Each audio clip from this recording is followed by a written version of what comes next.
पंचमहाभूतों से बना है हमारा ये शरीर और हमारा ये घर। कैसे ये पांच तत्व हमारे जीवन पर प्रभाव डालते हैं, आइए देखें। हेलो फ्रेंड्स, आप सभी का बहुत बहुत स्वागत है आप सबके मनपसंद कार्यक्रम वास्तु टूर विद वैशाली गुप्ता में। दोस्तों, आज मैं खड़ी हूँ फरीदाबाद में मिस्टर नितिन के प्लॉट के बाहर, जो आईटी इंडस्ट्री में सॉफ्टवेयर इंजीनियर हैं। आइए देखते हैं किस तरह से मिसेस वैशाली गुप्ता से वास्तु की टिप्स लेने के बाद उन्होंने अपने इस प्लॉट को अपना ड्रीम होम बनाना है और ये उनके सपनों का महल उनकी जिंदगी में किस तरह से रोशनी लाता है।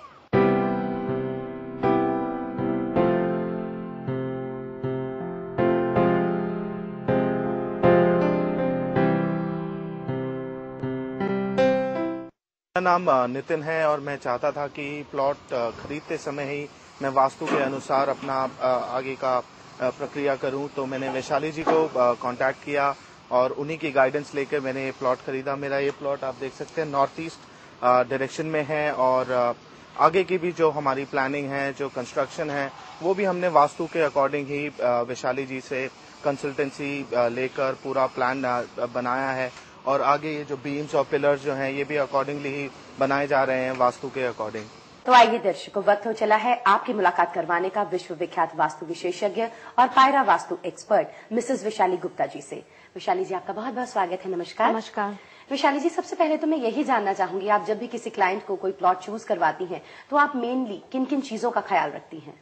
जब भी मैं किसी क्लाइंट को प्लॉट चूज करने जाती हूँ, सबसे पहले मैं इस बात का ध्यान रखती हूँ कि उस प्लॉट की यूटिलिटी क्या है। वो जो प्लॉट वो लेने जा रहे हैं वो रेजिडेंशियल पर्पस के लिए है या फिर कॉमर्शियल पर्पस के लिए है। उसके बाद हम दर्शकों उस प्लॉट की सॉइल टेस्टिंग करते हैं, एक पिट टेस्ट करते हैं, जिससे हम ये देखते हैं कि उस पर्टिकुलर प्लॉट की जो सॉइल है वो कैसी है, कंड्यूसिव है वहाँ घर या कॉमर्स के लिए या फिर नहीं है। ये देखने के बाद हम प्लॉट्स की सराउंडिंग भी चेक करते हैं। साथ ही साथ उर्वशी हम ये भी देखते हैं कि ये पर्टिकुलर प्रॉपर्टी जो है, ये पर्टिकुलर प्लॉट जो है, ये क्लाइंट को सूट करेगा या फिर नहीं करेगा। ये कुछ कैलकुलेशंस पे बेस्ड होता है। कभी कभी हम क्लाइंट्स को ये भी सजेस्ट करते हैं कि आप इस प्लॉट को अपने नाम पर ना ले करके अपने वाइफ के नाम पर या फिर अपने बेटे के नाम पर लें। तो कई एक चीजों और कई एक फैक्टर्स को ध्यान में रखने के बाद ही हम अपने क्लाइंट्स को उनका नेचर ऑफ बिजनेस देखते हुए कि वहां पर वो क्या काम करने जा रहे हैं, उसके बाद ही हम उनको इन सब चीजों को मद्देनजर रखते हुए कोई पर्टिकुलर प्लॉट सजेस्ट करते हैं। वैशाली जी, एक बात बताएं, अगर कोई प्लॉट रोड के डेड एंड पर मिल जाए तो ऐसे प्लॉट को कैसा माना जाएगा?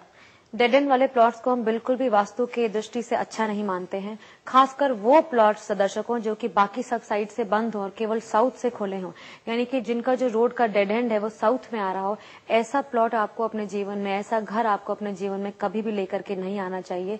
साथ ही साथ अगर आपने डेड एंड के प्लॉट्स की चर्चा उठाई है तो ये भी अपने दोस्तों को मैं बताना चाहूंगी कि टी जंक्शन के भी जो प्लॉट्स होते हैं और वाई जंक्शन के भी जो प्लॉट्स होते हैं वो हमारे लिए कंड्यूसिव नहीं होते हैं। मान लीजिए आपका जो टी जंक्शन है वो नॉर्थ ईस्ट की तरफ से आ रहा है तो हम कुछ हद तक उस प्लॉट को अपने लाइफ में रख सकते हैं, उसमें दिक्कत नहीं है। लेकिन ऐसे प्लॉट्स जो होते हैं वो एक डायरेक्शन की एनर्जी लेकर के सीधा हमारे घर में आते हैं और इस तरह के प्लॉट्स को जहां तक हो सके, यानी कि डेड एंड के प्लॉट्स, टी जंक्शन के प्लॉट्स और वाई जंक्शन के प्लॉट्स, जहां तक हो सके हमें उन्हें अवॉइड करना चाहिए। जी, तो आज का टिप ऑफ द डे आप दर्शकों को क्या देना चाहेंगी? आज मैं अपने दर्शकों को यही बात बताना चाहूंगी कि जब भी आप कोई प्लॉट लेने के लिए जाते हैं तो इस बात का ध्यान रखें कि प्लॉट की जो सॉइल है, प्लॉट की जो भूमि है, वो भी आपके जीवन में बहुत ज्यादा महत्व रखती है। केवल डायरेक्शंस देख लेना, इससे हमारा जो काम है वो पूरा नहीं होता। इस बात को भी देखें कि उस भूमि का कलर क्या है, ये जो भूमि है ये वैश्य भूमि है, क्षत्रिय भूमि है, किस प्रकार की भूमि है। और एक और इम्पोर्टेंट चीज जो आप ध्यान रखें वो ये है कि जो प्लॉट का लेवल है वो कैसा है।